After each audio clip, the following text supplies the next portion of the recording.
Alhamdulillah,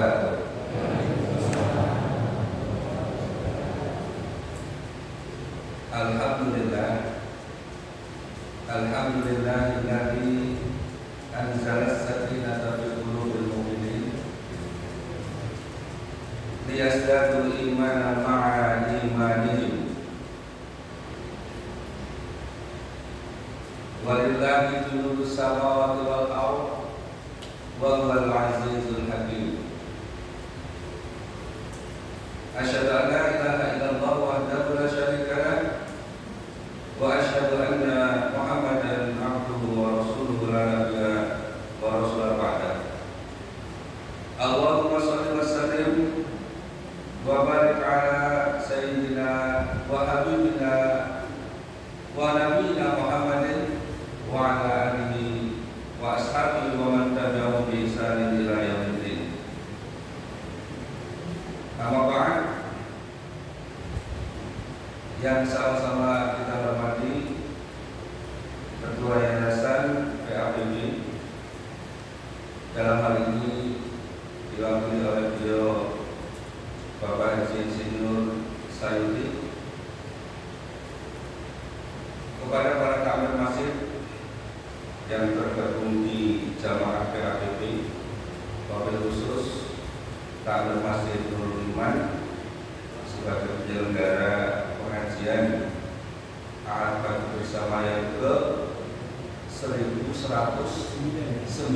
subhanallah.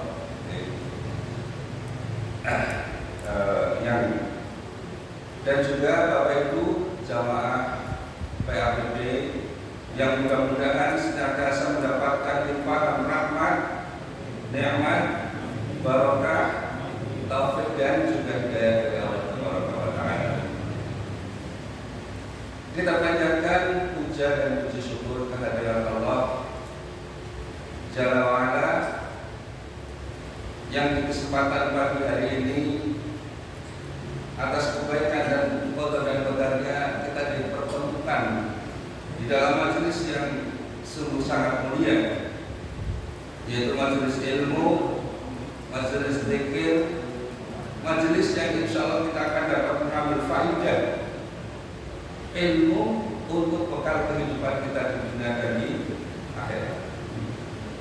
Salawat serta salam semoga senantiasa tercurah limpahkan kepada junjungan kita, suri teladan kita baginda Rasulullah Muhammad sallallahu alaihi wasallam, keluarganya dan juga para sahabatnya serta umatnya termasuk kita insya Allah ila yaumil qiyamah. Bapak Ibu jamaah PAPB yang dirahmati Allah, sungguh merupakan kebahagiaan yang tiada terkira bahwa pada pagi hari ini saya diminta oleh takmir Masjid Nurul Iman untuk menyampaikan, kalau tausiah itu terlalu tinggi karena dari perjalanan PAPB yang sudah 1109 kali ini, tentu para jamaah secara keilmuan itu sudah luar biasa. Maka kalau ibarat saya menyampaikan tausiah, ibaratnya itu gulani madu, nguyai segoro begitu kan.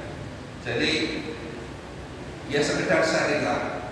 Atau barangkali kalau biasanya Bapak Ibu misalnya dahar lauknya daging sekali tempo ya pakai grek atau gitu. Nah ini greknya pagi hari misal. Dan juga Bapak Ibu hadirin sekalian mungkin bertanya-tanya ya, kok yang hadir atau ustadznya yang diminta untuk menyampaikan sekedar nasihat berbeda dengan biasanya gitu kan. Dari tempat duduk ke sini tadi Bapak Ibu menyaksikan digandeng. Ini mungkin sudah menjadi pertanyaan besar, ya kan? Siapakah? Ya, jadi agar Bapak Ibu tidak penasaran, sedikit saya kenalkan bahwa saya tadi telah disampaikan namanya Ibnu Abdillah, dan Allah anugerahkan ketunanetraan pada kedua mata saya pada usia 15 tahun. Ya, tahun 87. Sekarang saya usia 51, jadi sudah berapa? 30 tahun lebih. Ya, 30 tahun lebih berada dalam kegelapan. Kira-kira enak betul Pak? Dengan lampu mati, nggak ada 5 menit, bingung nih. Wah, boleh ini, boleh macam-macam. Padahal saya sudah 30 tahun berada dalam kegelapan. Nyatanya bisa melewati Bapak sekalian. Dan ada kabar ini, ya. Bapak Ibu kepengen masuk surga betul? Pengen. Sing serempak pengen. Ini ada kabar, Pak. Di dalam sebuah hadis Bukhari, Rasulullah bersabda, "Idza talaitu 'abdi bihabibataihi fasabara awadtu minhum al-jannah." Apabila aku mengambil dari hambaku kedua kecintaannya, yaitu kedua matanya, kemudian dia bersabar, maka aku akan menggantikannya dari kedua matanya tersebut dengan surga. Allahumma amin. Pengen masuk surga? Nek misalkan dengan cara tunanetra perlu ya. Jadi ini sekedar sebagai pembuka bagi panjenengan kita semuanya, ya. Ada kabar dari Rasulullah SAW bahwasanya kalau kita mengalami kebutaan kepada kedua mata itu termasuk salah satu, bukan satu-satunya tiket masuk surga. Namun ternyata ketika saya tawarkan kepada panjenengan, mau nggak masuk surga tapi dengan kedua mata buta? Nggak mau. Nggak mau, ya. Jadi artinya Bapak Ibu sekalian, ya, ini merupakan salah satu ayat berkaunnya untuk panjenengan semua, bahwasanya apa yang saya saat ini alami adalah bukan merupakan pilihan, akan tetapi merupakan ketetapan. Ya, nek carane kita itu lah sapa wong sing gelem nglakoni gitu kan. Ya toh. Nek kalau dari tunanetra iki sapa sing gelem nglakoni, tapi ini adalah sebuah ketetapan dari Allah. Nah, oleh karena itu Bapak Ibu sekalian, maka ketika di tengah masyarakat atau di tengah keluarga kita atau ada saudara kita atau bahkan anak kita, ya, yang mengalami sekarang istilahnya dengan istilah disabilitas, ya, atau keterbatasan, ya, baik itu fisik, intelektual, mental ataupun sensorik.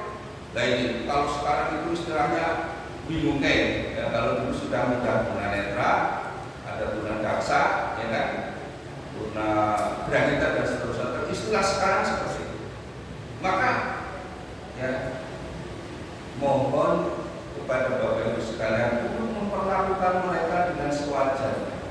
Karena apa?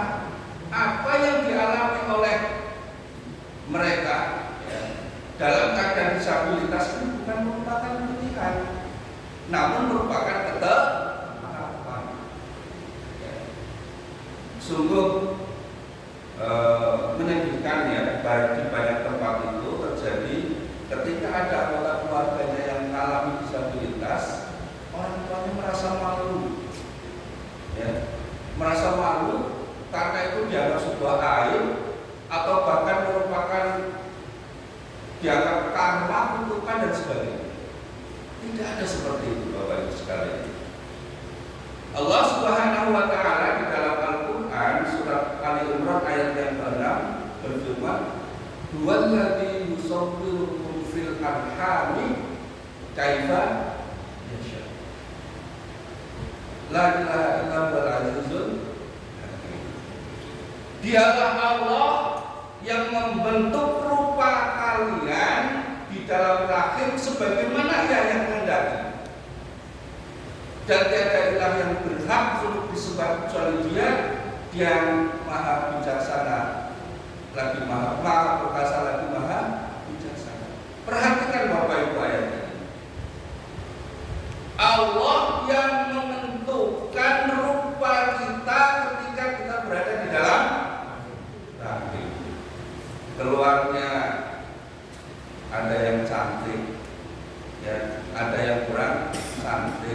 ada yang hitam, ada yang putih. Semua itu adalah kehendak Allah. Bahkan kemudian ada yang mengalami apa yang disebut tadi disabilitas. Secara fisik kadang ada yang mohon maaf tangannya kurang satu, kakinya kurang satu, kedua matanya mengalami kebutaan, atau yang lain. Itu semua adalah kehendak. Lalu apakah kita akan mengatakan bahwa apa yang kalau kehendak itu sebagai produk gagal? Padahal Allah Subhanahu wa taala berfirman di dalam surat Al-Qur'an ayat ke-6, "Laqad khalaqnal insana fi ahsani." Sungguh Allah itu telah menciptakan manusia itu dalam sebagus-bagusnya itu. Jadi mohon maaf, kalau Bapak Ibu misalnya membandingkan ini cantik, ini tidak cantik, ini hitam, ini putih, semuanya itu adalah sebagus-bagus bentuk ciptaan. Ini yang perlu kemudian kita samakan persepsi agar tidak salah persepsi di dalam mensikapi disabilitas dengan masyarakat. Karena maaf, secara pribadi saya itu pernah punya pengalaman ini Bapak Ibu, ditolak menjadi khotib dan imam di satu masjid dengan alasan karena tunanetra. Nah, ketika saya tanyakan kenapa, itu ternyata dikiaskan dengan binatang kurban. Kalau binatang kurban, kambing, misalnya congekan itu nggak sah untuk kurban. Maka kemudian katanya tunanetra ini ya sama dengan binatang kurban yang cacat, sehingga tidak sah menjadi khotib dan imam. Ini sungguh adalah kias yang sangat batil, kias yang sangat. Karena kalau Bapak Ibu membaca sejarah, maka Rasulullah SAW itu ditegur langsung oleh Allah karena kejadian berbuka masam, ya, dan berpaling ketika datang seorang tunanetra kepada beliau. Surat Nawawi, surat Nawawi. Adik-adik remaja yang apa? Abasa wa tawalla an ja'ahul a'ma. Ya. Abasa wa tawalla, Rasulullah itu berbuka masam dan berpaling ketika datang seorang tunanetra. Allah langsung tegur, ya, langsung tegur oleh Allah. Dan kemudian dalam perjalanan sejarah berikutnya, ketika Rasulullah dan para sahabat itu keluar dari kota Madinah, yang menggantikan beliau di Madinah adalah sahabatnya yang tunanetra yang bernama Abdullah bin Umi, yang menjadi wali kota, yang menjadi imam dalam sholat-sholat yang dilaksanakan.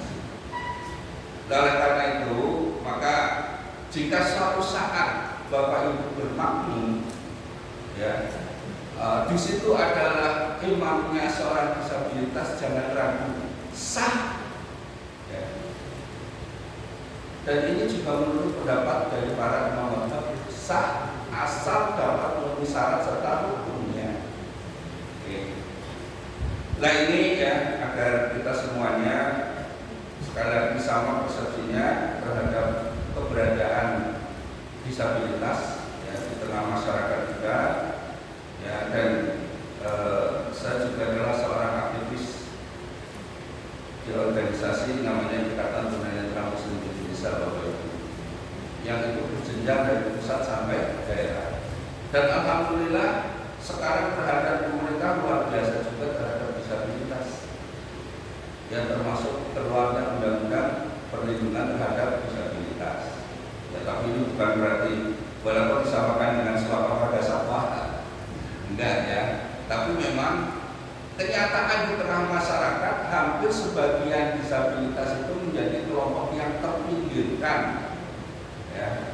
Dan oleh karena itu pemerintah kemudian peduli agar hak-hak daripada penyandang disabilitas itu kemudian sama dengan sehingga alhamdulillah sekarang ya penyandang disabilitas disabilitas apapun, asal itu memenuhi kriteria, bisa bersekolah dimanapun.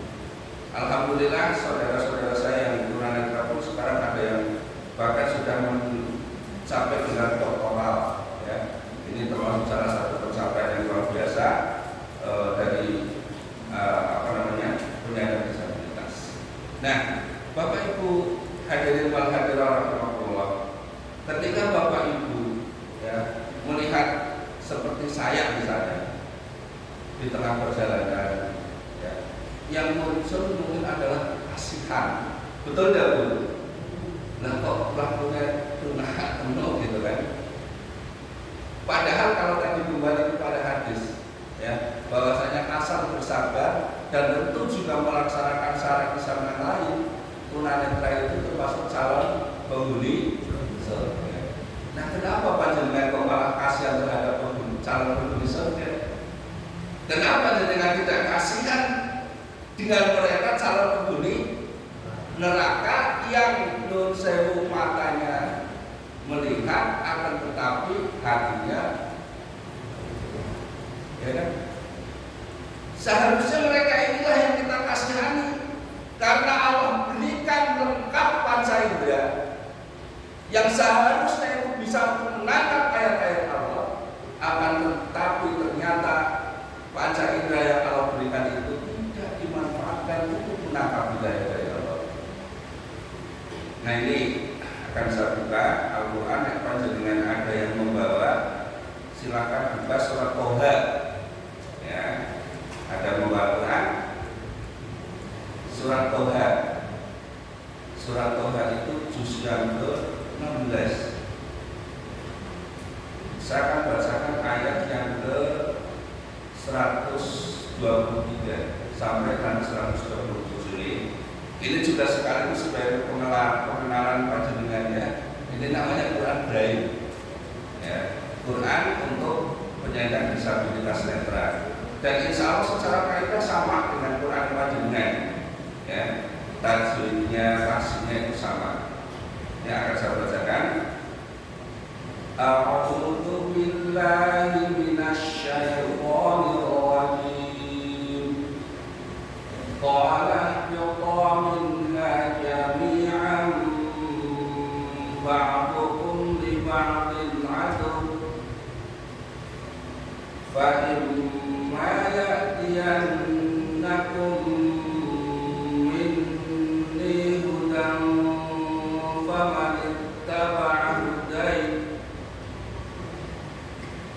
faman ittaba'a hudaya fala yadhillu wa la yashqa wa man a'rada 'an dhikri fa inna lahu ma'isyatan dhankan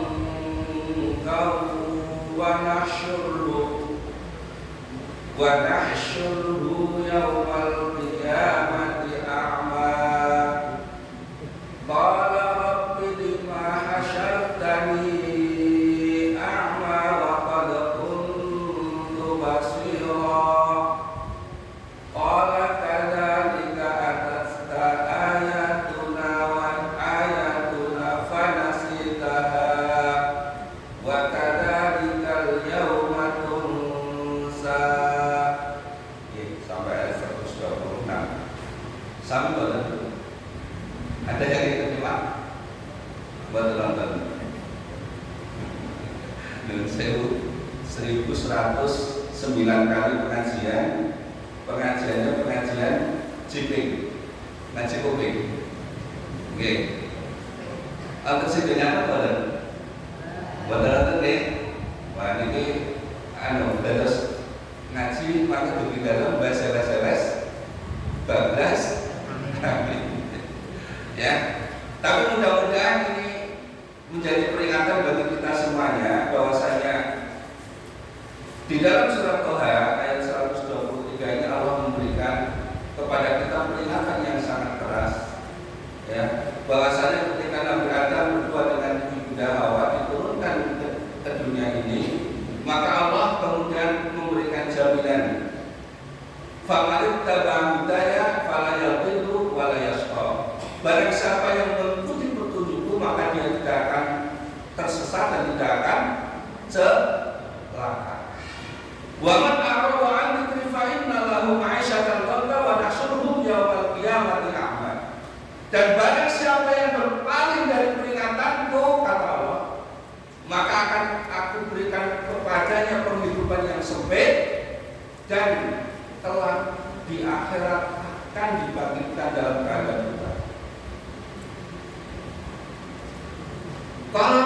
lima hasyartani ama waqad kuntu basira. Orang-orang yang dibangkitkan dalam keadaan buta itu mereka menangis menjerit. Wahai Tuhanku, dengan sebab apa kami sekarang menjadi buta? Padahal dulu kami adalah orang-orang yang melihat. Maka kemudian Allah mengatakan, berfirman, wa kadzalika atatka ayatuna fanasitaha wa kadzalika yauma tunsa. Yang demikian itu adalah karena ketika datang kepadamu ayat-ayat kami, kalian melupakan. Maka pada hari ini kamu adalah orang-orang yang dilupakan. Bapak Ibu hadirin rahimahullah,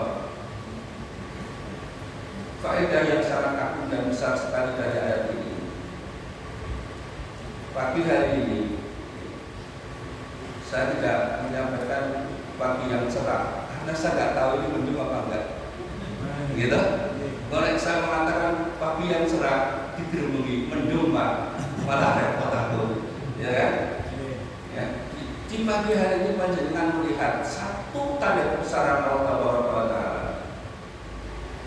yaitu saya yang hadir di tengah-tengah panjenengan sebagai seorang yang akmal, tunanetra. Kalau saya ceritakan Bapak Ibu, seorang tunanetra di dunia itu sudah merupakan sebuah kesulitan yang luar biasa. Yang namanya berjalan ke Ceburga itu hal yang biasa. Menabrak yang telepon itu atau cakar listrik itu sudah hal yang biasa. Apalagi ya ketika kita berjalan tiba-tiba hujan.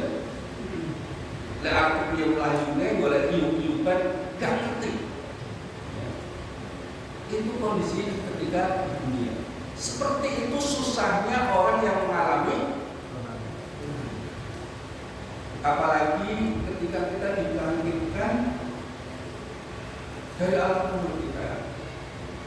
Kemudian Bapak Ibu bangun dalam keadaan buta. Jangan bangun tidur listrik mati kayak apa dulu. Ini ketika dari alam kubur, alam yang kita nggak ngerti dimensinya seperti apa. Kita bangun dalam keadaan buta. Makanya dalam ayat ini mereka menjerit menangis kepada Allah. Kenapa kami dibangkitkan dalam keadaan buta padahal kami melihat?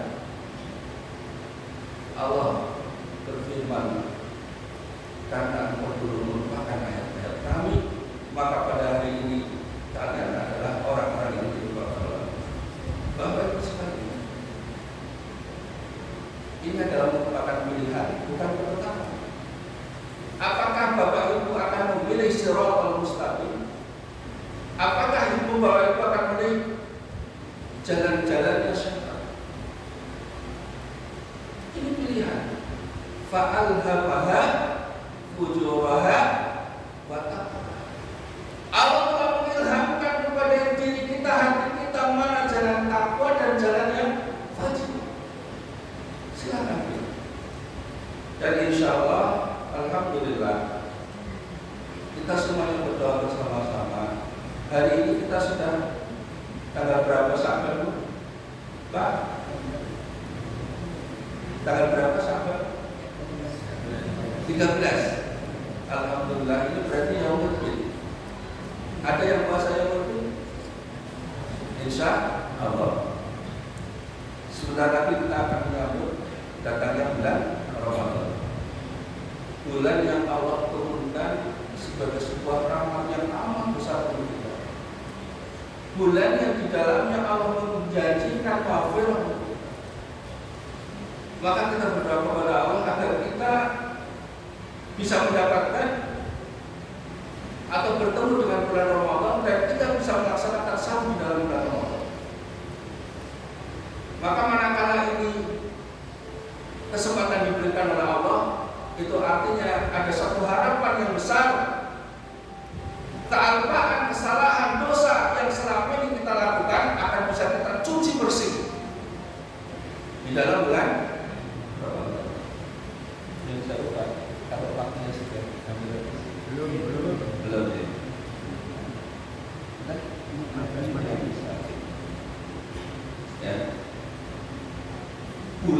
di mana Allah janjikan akan diberikan ampunan kepada kita dosa-dosa yang telah kita lakukan.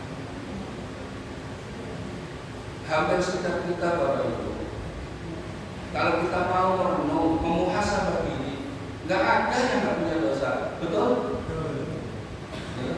Nggak ada yang punya dosa, baik itu dosa yang disengaja ataupun dosa yang tidak disengaja. Maka kesempatan kita di dalam bulan Ramadan nanti insya Allah adalah kesempatan untuk mendulang pahala kebaikan dan juga mencuci bersih segala macam dosa dan kesalahan. Oleh karena itu, di dalam rangka kita menyambut bulan suci Ramadan itu, maka ada beberapa hal yang perlu kita persiapkan dengan sebaik-baiknya. Kita persiapkan dengan sebaik-baiknya. Yaitu yang pertama adalah pra-Ramadan. Kita masih diberikan kesempatan kurang lebih setengah bulan untuk sampai kepada bulan Ramadan. Oleh karena itu, maka yang pertama para ulama memberikan nasihat agar kita senantiasa bertawakal kepada Allah dan bermohon berharap dipertemukan dengan bulan Ramadan. Artinya bertawakal apa? Kita menyandarkan bahwasanya kita sangat membutuhkan bantuan, pertolongan, petunjuk dari Allah Taala. Pun sampai kita pada bulan Ramadan, jangan pernah kita punya anggapan itu adalah karena saya rutin olahraga, saya rutin mengkonsumsi vitamin ini dan vitamin itu, sehingga badan saya fit, sehat, kemudian bisa bertemu dengan bulan. Itu hanyalah sekedar ikhtiar sunatullahnya saja. Namun sesungguhnya manakala kita dipertemukan dengan bulan Ramadan, semua itu adalah berkat rahmat dari Allah Taala. Maka hendaknya kita bertawakal, kita berharap, kita berdoa, mengakui segala macam kelemahan kita di hadapan Allah agar Allah berikan pertolongan, kekuatan sehingga kita bertemu dengan bulan Ramadan. Ini yang pertama. Kemudian yang kedua, bertaubat. Sebelum kita menyambut datangnya bulan Ramadan, maka hari-hari ini adalah hari-hari di mana kita diberi kesempatan oleh Allah untuk bertaubat, memohon ampun atas segala dosa yang pernah kita lakukan, kemudian berjanji untuk tidak melakukan lagi. Ini dua hal yang sangat penting untuk kita lakukan di dalam kita menyambut bulan Ramadan. Jadi kalau menyambut bulan Ramadan itu bukan kemudian kita menjauh, mohon maaf, rame-rame mandi di setelah ini misalnya ya. Atau betul yang kata itu, nanti ya. Nah itu bukan seperti itu. Tapi menyambut bulan Ramadan kita tawakal kepada Allah, berharap kepada Allah, kemudian kita bertobat kepada Allah. Ya.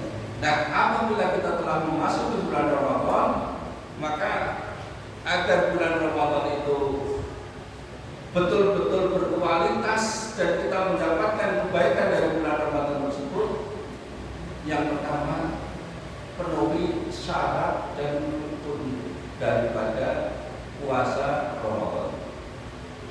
Ini saya kira Bapak Ibu sudah paham sebenarnya syarat dan rukunnya itu harus dipenuhi. Syarat adalah sesuatu yang harus ada sebelum perbuatan. Yang tidak adanya sesuatu maka tidak sah atau tidak sempurna perbuatan tersebut. Adapun rukun adalah sesuatu yang harus ada di dalam perbuatan. Kalau tidak adanya sesuatu maka tidak sah perbuatan tersebut. Ini pengertian syarat dan rukun. Nanti bisa dibuka kembali catatan Bapak Ibu tentang syarat dan rukun daripada puasa. Nah kemudian yang kedua, ya,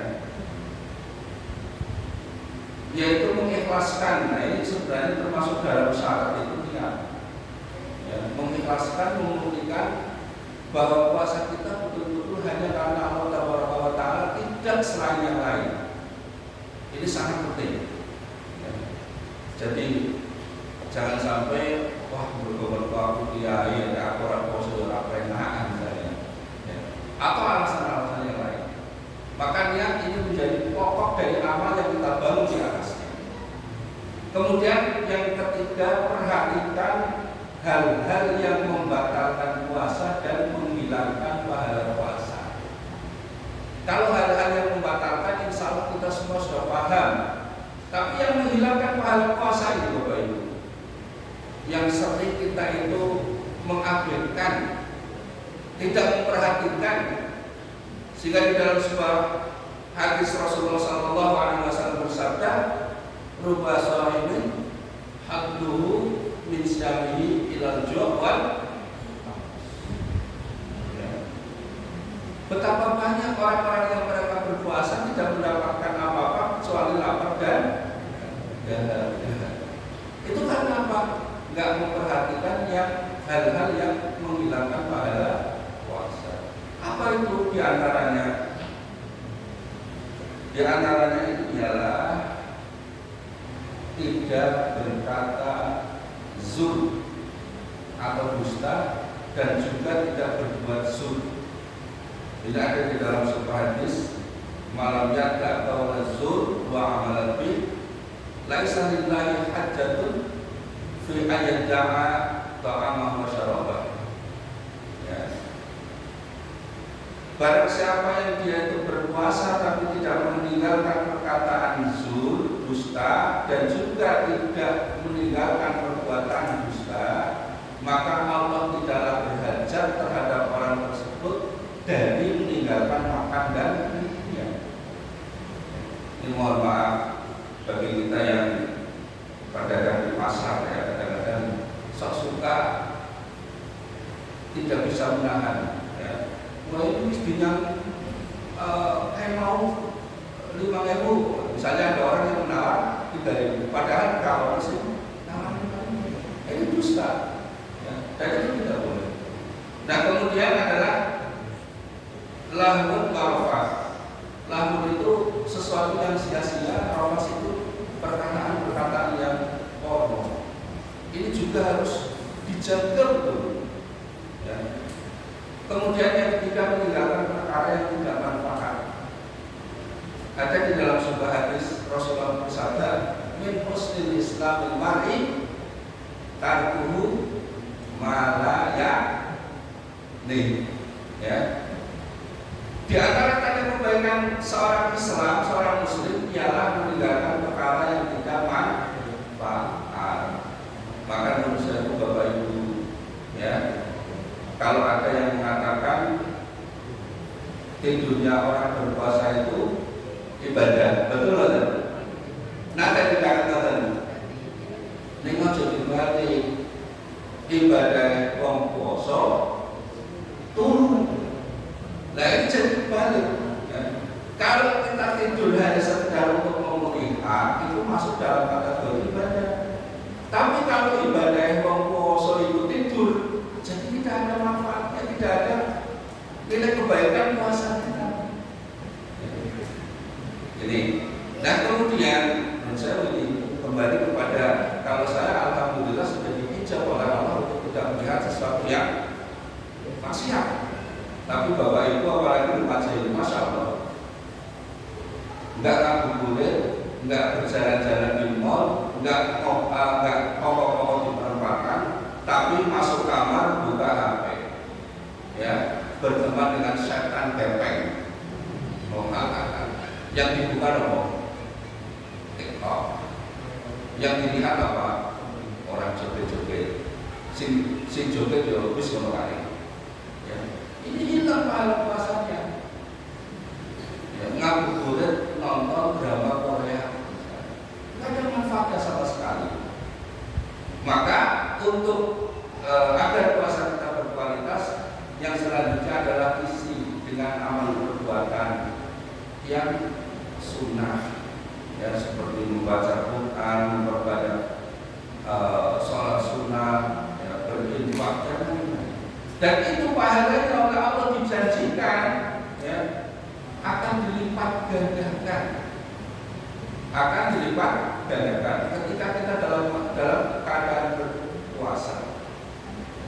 Nah, tentu kita menghendaki atau menginginkan agar puasa kita itu bukan hanya mendapatkan haus dan dahaga, akan tetapi puasa yang berkualitas. Bapak Ibu mungkin sekarang ada yang usianya 50 tahun, ya, kalau dikurangi 15 tahun balik, ya 50 tahun dikurangi 15, berapa tahun sudah berpuasa? 35 tahun, ya. 35 tahun sudah mengalami bulan Ramadan. Kira-kira sudah cukup amalnya untuk menghadap kepada Allah? Ya. Nah ini, makanya kalaupun kita masih diberi kesempatan oleh Allah, maka manfaatkan kesempatan itu sebaik-baiknya. Seakan-akan puasa ini adalah puasa yang terakhir bagi kita. Ya, seakan-akan seperti itu. Seakan-akan tahun depan kita sudah tidak lagi bertemu lagi dengan bulan Ramadan. Maka kita insya Allah akan bersemangat di dalam beramal ya selama bulan Ramadan. Dan kita insya Allah akan dapat mendulang pahala kebaikan yang sebanyak-banyaknya di dalam bulan Ramadan. Jangan sampai Allah berikan kesempatan bulan Ramadan yang akan datang ini 1454 Hijriah ternyata kualitasnya sama dengan yang lalu, ya, tidak ada peningkatan. Ya. Akhirnya apa? Ketika nanti kita di hadapan Allah, apa yang kita kerjakan semuanya pokok. Ya, dari yang disabdakan oleh Rasulullah hanya mendapatkan lapar dan dahaga. Ya. Jadi inilah Bapak Ibu hadirin hadirat jamaah pengajar Al-Qur'an yang dirahmati Allah. Dua hal yang saya sampaikan, yaitu mempersamakan persepsi kita tentang disabilitas, bagaimana Islam memandang disabilitas, yang ternyata Islam tidak pernah mendiskriminasikan penyandang disabilitas. Ya. Bahkan ini ada satu kisah ketika Ibnu Mas'ud, itu sahabat Rasulullah radhiyallahu anhu, beliau kakinya kecil. Nah, ketika beliau itu disuruh oleh Rasulullah naik pohon, itu ada sahabatnya yang lain itu tertawa, ya kan, karena melihat kaki Ibnu Mas'ud yang kecil. Maka Rasulullah mengatakan sebelah kaki Ibnu Mas'ud itu ditimbang dengan gunung lebih berat kakinya Ibnu Mas'ud. Ya, Masya Allah, sampai seperti itu. Nah, oleh karena itu yang kesimpulannya yang pertama, mari ya Bapak Ibu sekalian, apabila di tengah masyarakat kita, di lingkungan kita, atau bahkan di keluarga kita, Allah memberikan cobaan dalam tanda petik dengan hadirnya ya keluarga kita yang disabilitas, maka kita perlakukan dengan wajar. Insya Allah di kelurahan di kecamatan Pedulungan sekarang sudah ada paguyuban namanya keluarga disabilitas Pedulungan. Itu nanti kalau Bapak Ibu ada yang tahu di lingkungannya ada yang mengalami disabilitas, bisa ya nanti kita ketemu di sana, namanya Gading Semak ya di kecamatan Pedulungan. Insya Allah nanti setiap ada layanan terpadu kita standby di sana. Nah, kemudian yang kedua adalah mari kita menyambut bulan suci Ramadan 1444 Hijriah ini dengan rasa sukacita, dan kita persiapkan baik secara lahir maupun batin, sehingga nanti kita akan bisa mendapatkan kebaikan-kebaikan yang ada di dalam bulan Ramadan dengan maksimal. Nah, ini yang dapat saya sampaikan pada kesempatan pagi menjelang siang hari ini. Mudah-mudahan bisa memberikan faedah kepada kita semuanya. Mohon maaf segala khilaf dan salah. Wallahu a'lam bishawab. Assalamualaikum warahmatullahi wabarakatuh.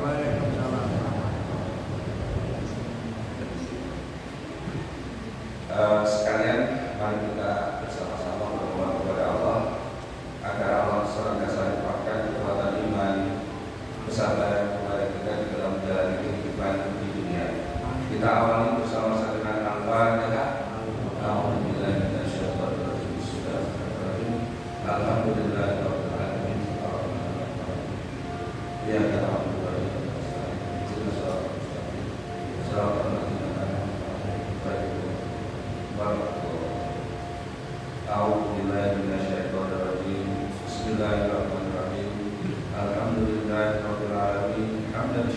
الصالحين حمدا ناعمين حمدا يوافي نعمه ويكافئ مزيدا. يا ربنا لك الحمد كما ينبغي لجلال وجهك وعظيم سلطانك. اللهم صل وسلم وبارك على سيدنا وحبيبنا ونبينا محمد وعلى اله وصحبه اجمعين برحمتك يا ارحم الراحمين. اللهم اغفر للمؤمنين والمؤمنات والمسلمين والمسلمات الاحياء منهم والاموات. اللهم تقبل منا انك انت السميع العليم وتب علينا انك انت التواب الرحيم. ربنا ظلمنا انفسنا وان لم تغفر لنا وترحمنا لنكونن من الخاسرين. ربنا لا تزغ قلوبنا بعد إذ هديتنا وهب لنا من لدنك رحمة إنك أنت الوهاب. اللهم أرنا الحق حقا وارزقنا اتباعه وأرنا الباطل باطلا وارزقنا اجتنابه. ربنا آتنا في الدنيا حسنة وفي الآخرة حسنة وقنا عذاب النار. سبحان ربك رب العزة عما يصفون والسلام على المرسلين والحمد لله رب العالمين.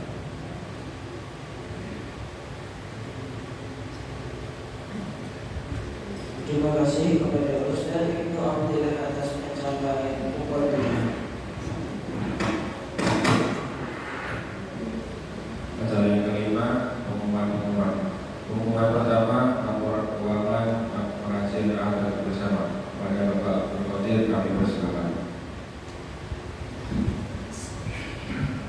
Assalamualaikum warahmatullahi wabarakatuh. Jamaah pagi bersama yang dimuliakan Allah, dan kami laporkan untuk penerimaan pengamal dari Bapak Ibu sekalian pagi hari ini sejumlah Rp821.000. Alhamdulillah, semoga amal baik dari Bapak Ibu sekalian diterima oleh Allah Subhanahu wa taala. Amin. Marilah kita doakan para jemaah yang hadir pagi hari ini, semoga selalu diberi kesehatan, keselamatan, panjang umur yang barokah, dan selalu istiqomah di dalam mengikuti pengajian dan pagi bersama pada hari ini. Amin.